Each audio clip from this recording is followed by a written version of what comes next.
હું છું આશીષ વાઘેલા. આપણે જોવાના છીએ ધોરણ 6 ગણિત પ્રકરણ 7 અપૂર્ણાંક સંખ્યાઓ.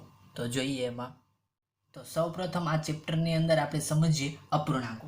તો અપૂર્ણાંકો કોને કહીશું? સામાન્ય રીતે અપૂર્ણાંક આપણે એને કહી શકીએ કે કોઈ વસ્તુનો ભાગ. બરોબર છે. આપણે કોઈ દુકાને જઈએ તો ત્યાં જઈને આપણે એમ કહીએ કે આમાંથી અડધું આપો. અડધાનો મતલબ એમ થાય કે 1/2. તો જે આ 1/2 છે એ અપૂર્ણાંક છે. એવી જ રીતના કોઈ 3/4, 5/7, 6/9. તો આ બધા શું છે? અપૂર્ણાંકો છે. એટલે આપણે આમ કહી શકીએ કે અપૂર્ણાંકનો અર્થ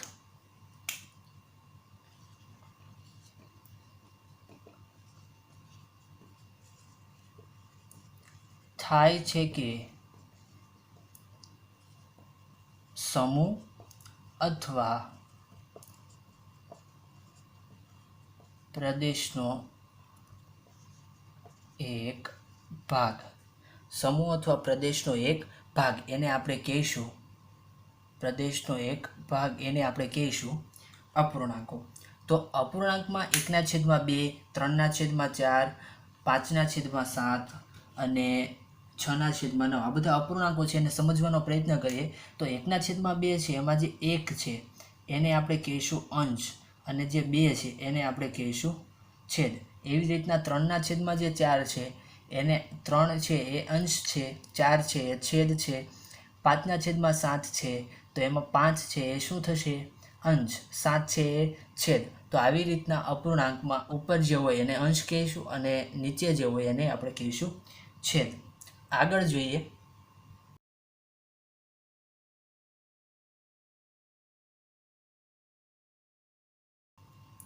અહીંયા કેટલીક આકૃતિ આપી છે છાयांकित કરેલી ભાગનો એનો આપણે અપૂર્ણાંક લખવાનો છે. છાयांकित કરેલ ભાગનો અપૂર્ણાંક લખો. તો છાयांकित કરેલ ભાગની આપણે આકૃતિ પહેલા સૌપ્રથમ જોઈ લઈએ. તો આકૃતિ આવી છે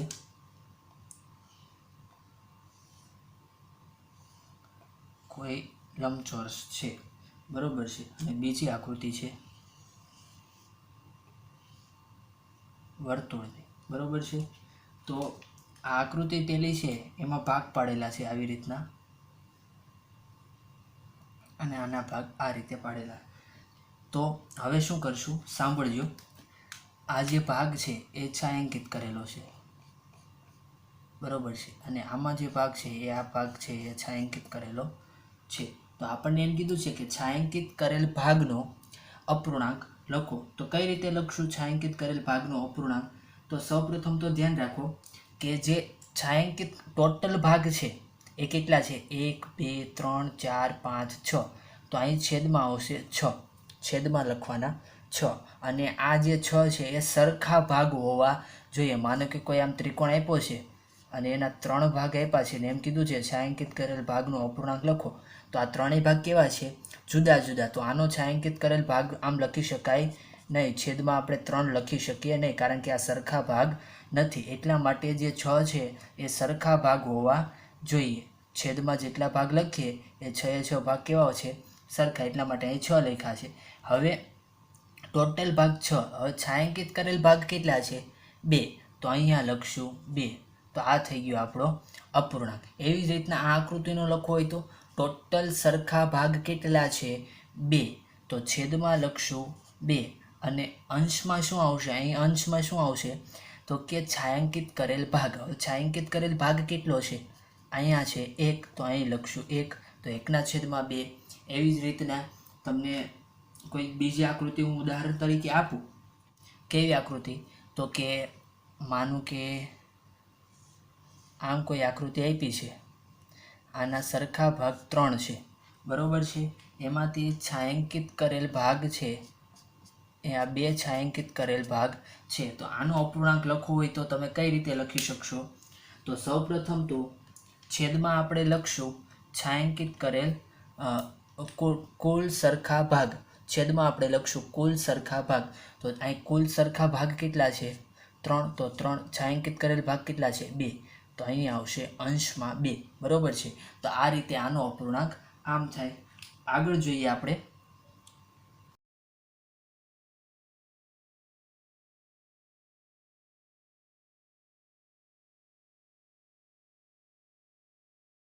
કે અપૂર્ણાંક પરથી છાयांकित કરેલ ભાગ દર્શાવો. અપૂર્ણાંક પરથી આપણે છાयांकित કરેલ ભાગ છે એ દર્શાવવાનો છે. તો અપૂર્ણાંકો કયા કયા આપ્યા છે? સૌપ્રથમ તો લખીએ 1/3 અને 3/4. આ અપૂર્ણાંક આપ્યા છે. આકૃતિ પણ આપેલી છે. ચાલો આ આકૃતિ આપેલી છે. આ રીતે આકૃતિ આપી દીધી છે. એવી રીતના નીચેનાની પણ આકૃતિ આપી છે, વર્તુળમાં આપી છે, અને એના પણ આવી રીતના 4 સરખા ભાગ છે. બરોબર છે. તો હવે છાयांकित આકૃતિ આપી દીધી છે અને અપૂર્ણાંક આપી દીધા છે. એના પરથી આપણે છાयांकित કરેલ ભાગ દર્શાવવો છે. તો કઈ રીતે? અહીં છેદમાં જો પહેલાં આપણે જોઈ લઈએ અપૂર્ણાંકો સાચા છે કે ખોટા. તો અહીં છેદમાં કેટલા છે? 3. તો આના 3 સરખા ભાગ છે.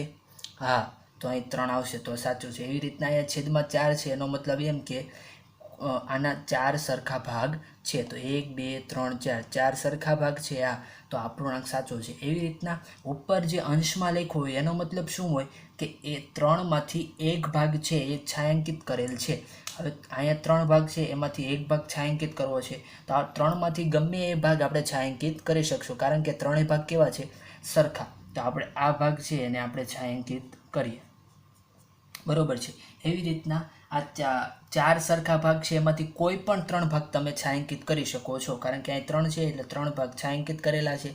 તો આ 4માંથી આપણે કોઈ પણ ભાગ છે એને છાयांकित કરી શકીએ છીએ. તો આપણે એક કરીએ આ, બીજો ભાગ લઈ લઈએ આ, અને ત્રીજો ભાગ આ. તો આ 3 ભાગ છે એ છાयांकित કરેલ છે. બરોબર છે. તો આનો મતલબ એમ થાય કે અપૂર્ણાંક એટલે આકૃતિમાંથી લખવું હોય તો અપૂર્ણાંક બરાબર છાयांकित કરેલ ભાગ છેદમાં કુલ સરખા ભાગ.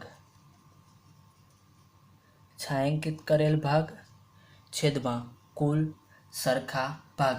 આમ અપૂર્ણાંક થઈ. જુઓ, છાयांकित કરેલ ભાગ 1 છેદમાં કુલ સરખા ભાગ. તો કુલ સરખા ભાગ કેટલા છે? 3. બરોબર છે. હવે જોઈએ આપણે નેક્સ્ટ ટોપિક છે સંખ્યા રેખા પર અપૂર્ણાંક. બરોબર છે. સંખ્યા રેખા પર અપૂર્ણાંક. તો જોઈએ સંખ્યા રેખા પર અપૂર્ણાંક કઈ રીતે દર્શાવી શકાય. તો સંખ્યા રેખા એટલે શું? તો સંખ્યા રેખા આપણે આગળના ચેપ્ટરમાં શીખ્યા. તો કે બરાબર મધ્યમાં 0 હોય, શૂન્યની ડાબી બાજુ ઋણ પૂર્ણાંક સંખ્યા હોય, અને શૂન્યની જમણી બાજુ બધી ધન પૂર્ણાંક સંખ્યા હોય અનંત સુધી. બરોબર છે. તો આ છે સંખ્યા રેખા. હવે તમને સંખ્યા રેખામાં એમ કીધું હોય કે સંખ્યા રેખા પર 1 દર્શાવો, તો આપણે આસાનીથી દર્શાવી શકીએ. 2 દર્શાવો તો આસાનીથી દર્શાવી શકીએ. પરંતુ સંખ્યા રેખા પર તમને કોઈ અપૂર્ણાંક કીધો હોય તો અપૂર્ણાંક મતલબ કોઈ આવી સંખ્યા 1/4, 3/4, 5/4 અને 4/4.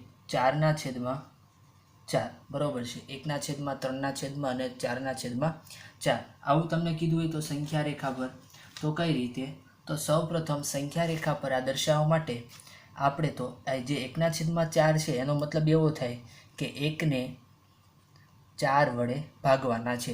તો ભાગીએ તો 4 એકા અહીં ભાગ નહીં આલે, પહેલાં 0 મૂકો તો અહીં 0, 4 દુ 8, એટલે 10માંથી 8 જાય તો વધે 2, 0, 4 પંજા 20. તો આનો થઈ જશે 0.25. એવી રીતના 4/4 છે એનું થઈ જશે 1. તો આનો મતલબ એવો થાય કે 0.0 એટલે 0 કરતાં મોટા છે, એટલે 0 અને 1ની વચ્ચે આ દર્શાવવાના છે. તો આપણે સૌપ્રથમ તો સંખ્યા રેખા દોરીએ. તો સંખ્યા રેખા દોરીએ, આ દોરી સંખ્યા રેખા. એમાંથી આપણે દર્શાવવાના છે 0 અને 1ની વચ્ચે. તો 1ની અહીંયા છેદમાં કેટલા છે? 4 તો 4 સરખા ભાગ પડશે, પહેલો ભાગ, બીજો ભાગ, ત્રીજો ભાગ અને આ ચોથો ભાગ, 4 ભાગ થઈ ગયા. હવે 1/4 આને કહેવાશે, 2/4 આને કહેશું, 3/4 આને કહેશું અને આને કહેશું 4/4, 4/4 એટલે 4 એકા 4, બરોબર છે. એટલે આ એક થઈ ગયું. તો હવે આપણે આસાનીથી દર્શાવી શકીએ 1/4 એ 0 અને 1ની વચ્ચે આવે છે. તો અહીંયા પણ આપણે સંખ્યા રેખામાં દર્શાવ્યું છે એમ 0 અને 1ની વચ્ચે છે. હા, તો આ છે 1/4, એવી રીતના આ છે 2/4, 3/4 અને આ છે 4/4. તો આ રીતે આપણે સંખ્યા રેખા પર દર્શાવી શકીએ. માનો કે સંખ્યા રેખા પર આપણે દર્શાવવા છે 1/5, 2/5, 3/5, 4/5 અને 5/5. તો કઈ રીતે દર્શાવશું? તો સૌ પ્રથમ તો આ 1/5 અને 5/5 એ કોની વચ્ચે આવે એ આપણે જોવાનું. 5/5 નહીં, આપણે 4/5 સુધી જ રાખીએ. તો 1/5 અને 4/5 છે એ એટલી જે સંખ્યા છે એ કોની વચ્ચે આવે છે સૌપ્રથમ તો એ તપાસી લઈએ. તો 1/5 એટલે એનો મતલબ એમ થાય કે 1/5, અહીં 0, અહીંયા પોઈન્ટ, 5 દુ 10, તો આ થઈ ગયું 5 દુ 10, 0 0, આ થઈ ગયું 0.2. હવે 4/5 એને જોઈ લઈએ. અહીંયા આવશે 4 ને અહીંયા આવશે 5, અહીં 0, અહીં 0, 8 પંજા 40, 0 0, તો આ થઈ ગયું 0.8. મતલબ આ 0થી બંને મોટા છે અને 0.8, 0.9 અને 1, તો મતલબ 0 અને 1ની જ વચ્ચે આવે છે. તો આપણે સંખ્યા રેખા સૌપ્રથમ દોરીએ. અહીંયા દર્શાવીએ 0, અહીંયા દર્શાવીએ 1 અને વચ્ચે કેટલા ભાગ પાડશું? અહીં છેદમાં 5 છે તો 5, 1, 2, 3, 4 અને 5 થઈ ગયા. 1 ભાગ, 2 ભાગ, 3 ભાગ, 4 અને 5, બરોબર છે. તો આ 4 ભાગ દર્શાવ્યા. તો અહીં દર્શાવશું 1/5 લખશું, 5 સરખા ભાગ પાડ્યા એટલે 2/5, 3/5, 4/5 ને 5/5 એટલે થઈ જાય 5 એકા 5, તો થઈ ગયા 1, બરોબર છે. હવે આને સંખ્યા રેખા પર દર્શાવવું સાવ સરળ થઈ ગયું. 1/5 ને 2/5 ને આપણે આસાનીથી સંખ્યા રેખા પર દર્શાવી શકાય છે, બરોબર છે. આ રીતે તો આ સંખ્યા રેખા પર આપણે દર્શાવો. તો આ રીતે તમે આસાનીથી સંખ્યા રેખા પર દર્શાવી શકો છો. અથવા એમ પણ યાદ રાખી શકો છો કે અહીં છેદમાં 5 આવે છે, 8 આવે છે. માનો કે છેદમાં આમ આવતો 1/8, 2/8, તો 0 થી લઈ 1 સુધી 1/8, 2/8, 3/8 સરખા ભાગ પાડવાના, બરોબર છે. અને અહીં 1/8, 2/8, 3/8 એવી રીતના 8/8 આવશે ત્યાં સુધી 1 થશે, બરોબર છે. ત્યારે 1 થશે. 8/8 આવે એટલે 8 એકા 8, તો ત્યારે 1 થશે ત્યાં સુધીના સરખા ભાગમાં લખો. તો આ રીતે સંખ્યા રેખા પર અપૂર્ણાંકો દર્શાવી શકાય. હવે આપણે જોઈએ શુદ્ધ અપૂર્ણાંક, અશુદ્ધ અપૂર્ણાંક અને મિશ્ર અપૂર્ણાંક. તો શુદ્ધ અપૂર્ણાંક કોને કહેવાય? પહેલાં તો આ સમજી લઈએ કે કોઈ ઉદાહરણ છે, માનો કે 3/5, બરોબર છે. તો 3 છે એ અંશ છે અને 5 છે એ છેદ છે. આ તમારે યાદ રાખવાનું છે. તો શુદ્ધ અપૂર્ણાંક એને કહેવાય કે જે સંખ્યાનો છેદ મોટો હોય અને અંશ નાનો હોય તે સંખ્યાને શુદ્ધ અપૂર્ણાંક કહેવાય. ઉદાહરણ તરીકે 3/7, 5/9, 6/8 અને 2/5. તો અહીં જોઈ જુઓ, બધામાં અંશ કરતાં છેદ મોટો છે. 3 કરતાં 7 મોટા, 5 કરતાં 9 મોટા, 6 કરતાં 8 મોટા, 2 કરતાં 5 મોટા. મતલબમાં છેદ કરતાં અંશ નાનો અને અંશ કરતાં છેદ મોટો હોય તો તે સંખ્યાને આપણે કહીશું શુદ્ધ અપૂર્ણાંક. એવી રીતના અશુદ્ધ અપૂર્ણાંકમાં ઉલટું, તો કે અંશ મોટો અને છેદ નાનો. માનો કે 9/3, 7/2, 5/3, 14/5, બરોબર છે. તો આમાં જો અંશ મોટો છે અને છેદ નાનો છે. 9 કરતાં 3 નાના, 7 કરતાં 2 નાના, 5 કરતાં 3 નાના અને 14 કરતાં 5 નાના. મતલબમાં અંશ કરતાં છેદ નાનો અને છેદ કરતાં અંશ મોટો છે. તો આવી જે સંખ્યા છે એને આપણે કહીશું અશુદ્ધ અપૂર્ણાંક. હવે મિશ્ર અપૂર્ણાંક. તો મિશ્ર અપૂર્ણાંકમાં અહીંયા જ આ શબ્દ પરથી જ આપણને ખબર પડી જાય કે કોઈ મિશ્ર કરેલી છે. કેવી? તો કે એક આખી પૂર્ણાંક સંખ્યા અને એક અડધી. એટલે કે આને વંચાય કઈ રીતે? આ બે એ કેવા છે? પૂર્ણ છે, તો આને વંચાય 2.1/3, 1/3. એવી જ રીતના 4.2/3. તો આવી બધી સંખ્યા છે એને આપણે કહીશું મિશ્ર અપૂર્ણાંક. હવે મિશ્ર અપૂર્ણાંકને અશુદ્ધ અપૂર્ણાંકમાં કઈ રીતના ફેરવી શકાય અને જે અશુદ્ધ અપૂર્ણાંક છે એને મિશ્ર અપૂર્ણાંકમાં કઈ રીતના ફેરવી શકાય એ હવે આપણે જોઈએ.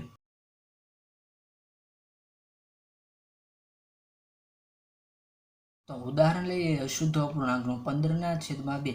આ 15/2 છે એ અશુદ્ધ અપૂર્ણાંક છે, કારણ કે એનો અંશ મોટો છે અને છેદ નાનો છે. તો હવે આને મિશ્ર અપૂર્ણાંકમાં ફેરવવો હોય તો કઈ રીતે? તો કે 2નો ઘડિયો 15ની નજીક આવે ત્યાં સુધી બોલવાનો, પરંતુ 15થી વધી જવો જોઈએ નહીં. 2 એકા 2, 2 દુ 4, 2 તેરી 6, 2 ચોક 8, 2 પંજા 10, 2 છંગ 12, 2 સત્તા 14. હવે 2 અઠ્ઠા 16 થઈ જાય તો વધી જાય છે, તો આપણે 7 સુધી રાખીશું. ક્યાં સુધી બોલ્યા? 2 સત્તા 14, જ્યાં સુધી બોલ્યા હોય એ અહીં લખવાનું. માનો કે 8 સુધી બોલ્યા તો 2 અઠ્ઠા 16, તો અહીં લખવાના 8. આપણે 7 સુધી બોલ્યા છીએ તો 7 લખવાના, બરોબર છે. હવે 2 સત્તા થાય 14. હવે 14માં કેટલા ઉમેરીએ તો 15 થાય 1. તો આ જેટલા ઉમેરીએ એ લખવાના અંશમાં, એટલે કે આ થઈ ગયું 7.1/2. એવી રીતના કોઈ બીજી સંખ્યા લઈ લઈએ અશુદ્ધ અપૂર્ણાંક, અને એને આપણે મિશ્ર અપૂર્ણાંકમાં ફેરવીએ. તો ઉદાહરણ લઈ લઈએ 9/2, બરોબર છે. તો આને આપણે ફેરવીએ છીએ મિશ્ર અપૂર્ણાંકમાં. આ છે અશુદ્ધ અપૂર્ણાંક, કારણ કે એનો અંશ મોટો છે, છેદ નાનો છે.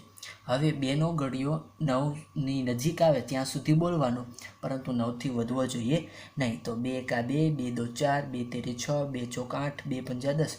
તો 2 પંજા 10 એ 9 કરતાં વધી જાય છે, તો 2 ચોક 8. હવે 2નો ઘડિયો ક્યાં સુધી બોલ્યા? 4 સુધી. તો 2 ચોક 8. હવે 8માં કેટલા પ્લસ કરીએ તો 9 થાય 1. તો જેટલા પ્લસ કરીએ એ લખવાના અંશમાં, તો 4.1/2. તો આ રીતે મિશ્ર અપૂર્ણાંકમાંથી અશુદ્ધ અપૂર્ણાંકમાં અને અશુદ્ધ અપૂર્ણાંકમાંથી મિશ્ર અપૂર્ણાંકમાં ફેરવી શકાય છે. હવે આપણે જોઈએ નેક્સ્ટ. હવે આપણે જોઈશું સમ અપૂર્ણાંક, બરોબર છે. સમ અપૂર્ણાંક કોને કહેવાય? તો સમ અપૂર્ણાંક આપણે એને કહીશું કે માનો કે ઉદાહરણ દ્વારા સમજીએ આપણે. 1/2 છે, 1/2, બરોબર છે. તો 1/2 ને આપણે ઉપર નીચે 2 વડે સૌપ્રથમ તો ગુણી દઈએ. તો 2 વડે ગુણતા શું થાય? 1 દુ 2 અને 2 દુ 4. તો 1/2 છે એ 2/4. 1/2 બરાબર 2/4 લખી શકાય. તો 1/2 નો સમ અપૂર્ણાંક 2/4 છે, બરોબર છે. સરખા છે, અહીં ભાગ ઉડાડી ગયો તમે, 2 દુ 4, તો 1/2 થઈ જાય, બરોબર છે. તો 1/2 અને 2/4, 1/2 નો સમ અપૂર્ણાંક 2/4 છે. એવી રીતના અહીં કોઈ 1/3 હોય, 1/3, તો 1/3 નો સમ અપૂર્ણાંક બનાવવો હોય તો આપણે કોઈ પણ સંખ્યા વડે તમે ઉપર નીચે ગુણી શકો છો. માનો કે 3 વડે ઉપર નીચે ગુણીએ તો 1 તેરી 3 અને 3 તેરી 9, બરોબર છે. તો 1/3 નો સમ અપૂર્ણાંક 3/9 છે. તમે કોઈ પણ સંખ્યા વડે ઉપર નીચે ગુણી શકો છો. માનો કે અહીં 2 વડે ઉપર નીચે ગુણો તો કેટલા થાય? 1/3. એને આપણે 2 વડે ઉપર નીચે ગુણીએ તો 1 દુ 2 અને 3 દુ 6. તો 2/6 એ 1/3 નો સમ અપૂર્ણાંક છે. હવે સમ અપૂર્ણાંકમાં પ્રશ્ન કઈ રીતે પૂછાય છે સમ અપૂર્ણાંકનો એ આપણે જોઈએ.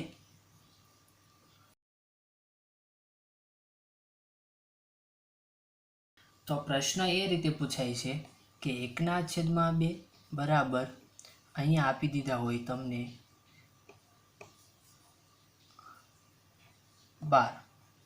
જે ઉપરનું બોક્સ છે એમાં આપણે કઈ સંખ્યા આવશે એ શોધવાની છે. તો કઈ રીતે શોધી શકાય? તો અહીંયા 12 છે. વિચારો, અહીં 2ની જગ્યાએ 12 લાવવા માટે 2ને કેટલા વડે ગુણવા પડે? 2ને ગુણશું આપણે 6 વડે. તો નીચે જેટલા વડે ગુણીએ એટલા જ વડે આપણે ઉપર પણ ગુણવા પડે. આપણે હમણાં સમઅપૂર્ણાંક કરતા હતા એ ઉપર નીચે 3 વડે ગુણતા હતા. તો નીચે 3 વડે ગુણ્યા તો ઉપર 3 વડે, ઉપર 3 વડે તો નીચે 3 વડે. એવી રીતના ઉપર જો 2 વડે ગુણતા હોય તો નીચે પણ 2 વડે ગુણવાનું. તો અહીં નીચે આપણે 6 વડે ગુણીએ છીએ તો ઉપર 6 વડે ગુણશું તો 1 6 6 દુ 12. તો 6 દુ 12 તો આપેલા જ છે તો એ કાઉન્સમાં કેટલા આવશે? 6 એકા 6 તો અહીં 6 આવશે. મતલબમાં સંખ્યા થઈ જશે 6/12. એવી રીતના કોઈ બીજી સંખ્યા આપી હોય, માનો કે તમને આપ્યો હોય 3/12, 3/4 સોરી 3/4 અને અહીંયા આપ્યા છે 6. તો અહીં નીચે કેટલા આવશે એ આપણે શોધવું છે. તો કઈ રીતે મળશે? તો સૌ પ્રથમ તો 3ને કેટલા વડે ગુણીએ તો 6 થાય. તો 3ને 2 વડે ગુણીએ તો 6 થાય. તો મતલબમાં ઉપર 2 વડે ગુણ્યા તો નીચે પણ કેટલા વડે ગુણવું પડશે? 2 વડે. તો 2 ચોક 8. તો અહીં છેદમાં કેટલા આવશે? 8. બરોબર છે. તો આ રીતે સમઅપૂર્ણાંકના પ્રશ્નો પૂછાય છે અને એને સોલ્યુશન આપણે કરી શકીએ છીએ.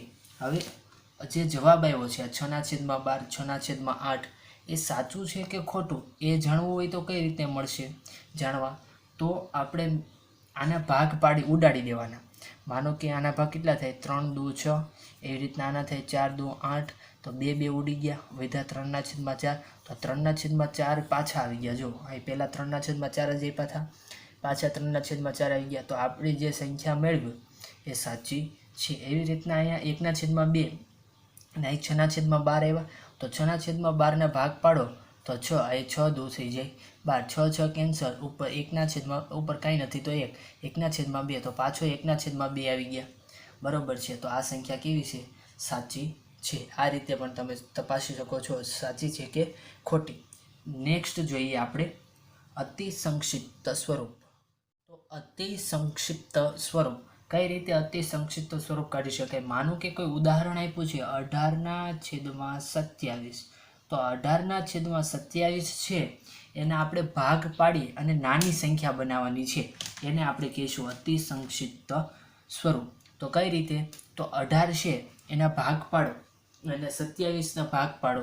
તો આ બંને સરખા ઘડિયામાં આવતી હોય તો એ રીતે ભાગ પાડવાના. બરોબર છે. અહીં જો 6 તેરી 18.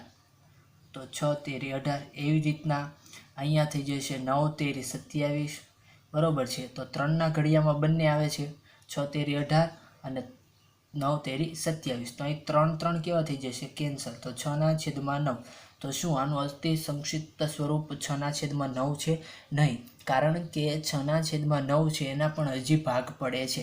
કઈ રીતના? પાછા 3ના ઘડિયામાં 6 આવે, 3 દુ 6. એવી રીતના 3 દુ 6. એવી રીતના 3ના ઘડિયામાં 9 પણ આવે, 3 તેરી 9. તો પાછા ભાગ ઉડે છે 3 કેન્સલ. તો અહીં વધશે 2/3. તો 2/3 છે એ 18/27નું અતિ સંક્ષિપ્ત સ્વરૂપ છે. બરોબર છે. હવે આપણે બીજું ઉદાહરણ તમને હોમવર્કમાં આપીએ કે 10/15 છે. આનું અતિ સંક્ષિપ્ત સ્વરૂપ કઈ રીતે કાઢી શકાય એ તમારે જાતે કરવાનું છે. અને જો ન આવડે તો તમે કોમેન્ટમાં મને પૂછી શકો છો. તો આગળ જોઈએ આપણે સમછેદી અપૂર્ણાંક. તો કોને કહીશું સમછેદી અપૂર્ણાંક? તો કે જે અપૂર્ણાંકના છેદ સમાન હોય તેવા અપૂર્ણાંકને સમછેદી અપૂર્ણાંક કહે છે. એના ઉદાહરણ લઈ લઈએ. માનો કે 1/12, 2/12, 3/12, 4/12. તો આ બધા અપૂર્ણાંકના છેદ કેવા છે? સમાન. 12, 12, 12, 12. એવી જ રીતના કોઈ આમ આપ્યું હોય 5/8, 3/8, 7/8, 9/8. તો બધાના છેદ કેવા છે? સમાન છે. તો આને કહીશું સમછેદી અપૂર્ણાંક. હવે સમછેદી અપૂર્ણાંક છે એના સરવાળા અને બાદબાકી આપણે જોઈએ. સરવાળા જોઈએ. તો સરવાળા કઈ રીતના કરી શકાય? માનો કે કોઈ તમને 2 અપૂર્ણાંક આપ્યા છે એના આપણે કરવા છે સરવાળા. એ અપૂર્ણાંક અહીં આપી દીધા છે 3/7 અને 5/7 એમ કીધું છે કે આના સરવાળા 3/7 અને 5/7ના સરવાળા કરો. તો કઈ રીતના સરવાળા કરશું? તો પહેલાં તો જોઈશું કે આ સમછેદી અપૂર્ણાંક છે, આ કારણ કે બંનેના છેદમાં 7 છે, બંનેના છેદ કેવા છે? સમાન. તો છેદ સમાન હોય અને આપણે શું કહીશું? સમછેદી અપૂર્ણાંક. તો હવે આના સરવાળા કરવા હોય સમછેદી અપૂર્ણાંકનો તો સાવ સરળ છે. 3/5 વત્તા 5/7, સોરી 3/7 છે, 5/7.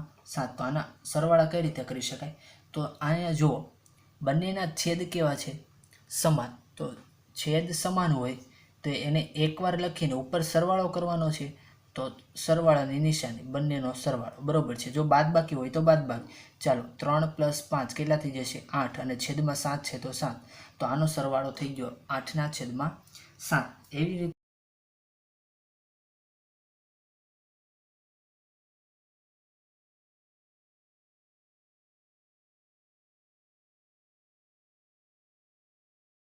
આપણને એમ કીધું છે કે 7/3 અને 2/3ની બાદબાકી કરો. તો પહેલાં તો આ સમછેદી અપૂર્ણાંક છે, કારણ કે બંનેના છેદ સમાન છે. છેદ સમાન છે તો બાદબાકી કે સરવાળા કરવા સાવ સરળ થશે. કઈ રીતે? 7/3 માઇનસ 2/3, આમાંથી આ બાદ કરવાનું છે, બરોબર છે. આવી રીતના રકમ આપેલી છે. હવે આના છેદ સમાન છે તો એકવાર લખીને ઉપર બાદબાકી કરવાની હોય તો 7 - 2, 7 - 2 એટલે થઈ જશે 5/3. તો આની બાદબાકી આ રીતે આ સાવ સરળ થશે. હવે આપણે જોઈએ આની સરખામણી.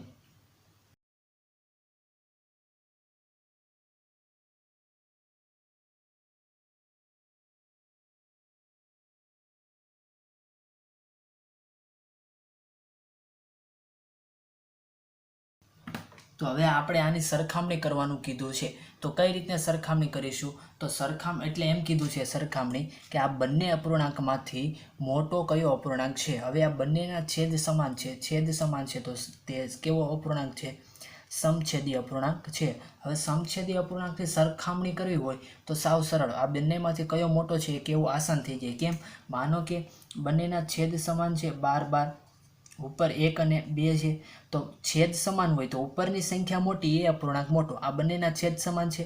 હવે ઉપરની સંખ્યા જોઈ લઈએ. જે સંખ્યા મોટી થશે જેની, એ અપૂર્ણાંક મોટો. 1 અને 2, 1 અને 2માં 2 મોટા છે, તો આ અપૂર્ણાંક છે એ મોટો છે. એવી રીતના તમને કોઈ આમ આપ્યું હોય કે 4/9 અને 8/9, તો આ બંનેના છેદ કેવા છે? 9, 9 સમાન છે. તો સમાન છેદ હોય તો ઉપરની સંખ્યા જોવાની. ઉપર અહીં 4 છે, અહીંયા 8 છે, તો 4 કરતાં 8 મોટા છે, એટલે આ અપૂર્ણાંક મોટો છે. મતલબ કે સમછેદી અપૂર્ણાંક હોય એની સરખામણી કરવી સરળ થાય. હવે આપણે જોઈએ વિષમછેદી અપૂર્ણાંક. વિષમછેદી અપૂર્ણાંકના સરવાળા, બાદબાકી અને એની સરખામણી. તો જોઈએ વિષમછેદી અપૂર્ણાંક. કોને કહેશું વિષમછેદી અપૂર્ણાંક? તો કે જે અપૂર્ણાંકના છેદ સમાન ન હોય તેવા અપૂર્ણાંકને વિષમછેદી અપૂર્ણાંક કહે છે. જે અપૂર્ણાંકના છેદ કેવા હોય? સમાન ન હોય તેવા અપૂર્ણાંકને આપણે વિષમછેદી અપૂર્ણાંક કહીશું. ઉદાહરણ લઈ લઈએ વિષમછેદી અપૂર્ણાંકના. તો એના ઉદાહરણ છે 1/5, 2/3, 6/7, 8/4, બરોબર છે. તો આ બધાના છેદ કેવા છે? અલગ અલગ, જુદા જુદા છે. તો મતલબમાં છેદ છે એ સમાન છે નહીં. તો છેદ સમાન ન હોય તો આ અપૂર્ણાંક છે એ વિષમછેદી અપૂર્ણાંક કહી શકાય. તો હવે એના જોઈએ સરવાળા.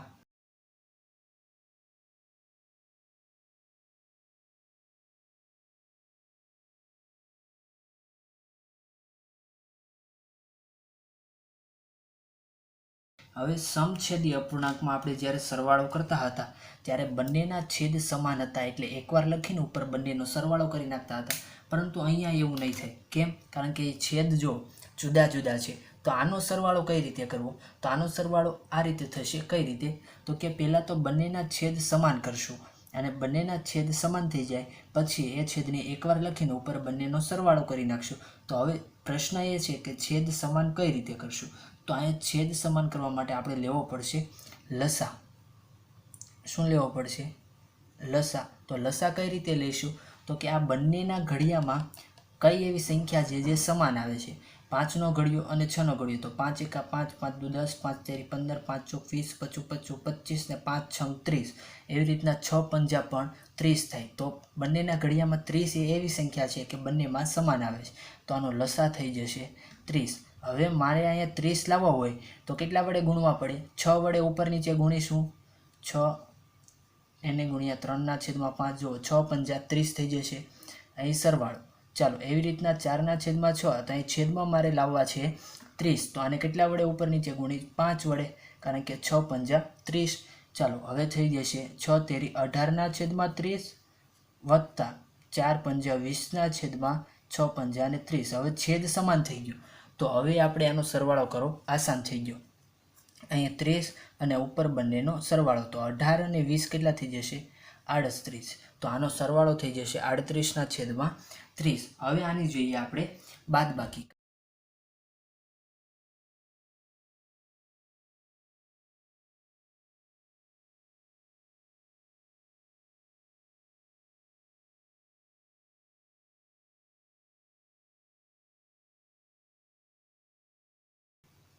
તો અહીંયા એમ કીધું છે 3/7 માઇનસ 1/3. આની બાદબાકી કરવી છે. તો સૌપ્રથમ તો બંનેના છેદ જુદા જુદા છે, વિષમછેદી અપૂર્ણાંક છે. તો મતલબ આના છેદ સરખા કરવા માટે આપણે શું લેવો પડશે? લસા લેવો પડશે. તો લસા કઈ રીતે લઈ શકાય? તો સૌપ્રથમ તો આપણે બંનેનો ઘડિયો બોલીએ. બંનેમાં ઘડિયામાં કઈ એવી સંખ્યા સમાન આવે છે કે 7 એકા 7, 7 દુ 14, 7 તેરી 21. એવી રીતના 3માં પણ આવે 3 સત્તા 21. તો આનો લસા થઈ જશે 21. બંનેમાં આવે છે. તો અહીંયા 21 લાવવા માટે 7ને કેટલા વડે ગુણવા પડે? 3 વડે. તો ઉપર પણ 3 વડે ગુણશું, એટલે કે ઉપર નીચે આપણે 3 વડે ગુણશું. અહીં ઓછા 1/3. હવે અહીં મારે છેદમાં 21 લાવવા છે, તો આને કેટલા વડે ગુણીશું? 7 વડે. તો ઉપર પણ 7 વડે મારે ગુણવા પડશે. જેનો ગુણાકાર આપણે છેદમાં કરીએ, જેટલાનો ગુણાકાર એટલાનો જ ગુણાકાર આપણે અંશમાં પણ કરવાનો. એ 3 વડે ગુણાકાર છેદમાં કરીએ છીએ તો 3 વડે અંશમાં પણ કરવાનો. બરોબર છે. 3 તેરી 9 છેદમાં 3 સત્તા 21 માઇનસ 1 સત્તા 7 છેદમાં 3 સત્તા 21. હવે છેદ એકવાર લખીને ઉપર બંનેની બાદબાકી. 9 - 7 જાય તો 2/21. તો આ રીતે આની બાદબાકી થાય. હવે આપણે જોઈએ આની સરખામણી કઈ રીતે કરી શકાય.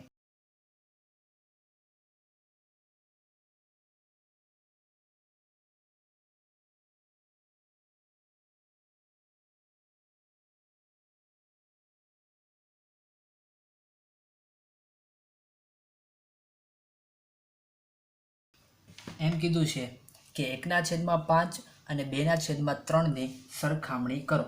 તો આ બંનેમાંથી મોટી કઈ સંખ્યા છે આપણે શોધવાની છે.